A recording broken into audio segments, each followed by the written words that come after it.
ती म्हणाली, कोंबडीकडे कोंबडीकडे ही पिसं तुझी आहेत का? कोंबडीही पिसांकडे निरखून बघितलं आणि म्हणाली, नाही ग बाई, ही माझी पिसं नाही. मग कोंबडी जाऊन बसली कुऱ्हाड्यात. विचार करत करत मीनू एका झाडाजवळ. तिला झाडावर पांढऱ्या करड्या रंगाचं कबूतर दिसलं. ती म्हणाली, कबूतर दादा, ही पिसं तुझी आहेत का? नाही ग बाई, ही पिसं माझी नाही. अरे मग मीनू पुढे निघाली.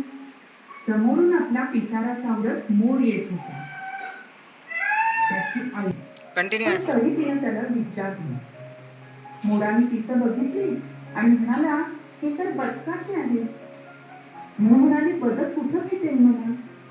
मग मोराने बदकाचा पत्ता सांगितला. मीनू पळतच नदीकडे गेली. नदी किनारी दाट झाडी होती. तिने बदकाला हाक मारली. बदक झाडीतून बाहेर आलं. मीनू म्हणाली, तुझी ही पिसं मला सापडली म्हणून तुला शोधत आहे. ठीक आहे तुझी पिसं. बदकाला मीनूचं खूप कौतुक वाटलं. मीनू, तू माझी पिसं देण्यासाठी इतक्या लांब आली, पण आता मी पिसं तुझ्याजवळ असते. एकदा माझ्या अंगावरून पिसं गळून पडली की ती पुन्हा मला जोडता येत नाही माझ्या अंगाला. तू ते तुझ्याजवळच सांभाळून ठेव. मीनूला खूप आनंद झाला.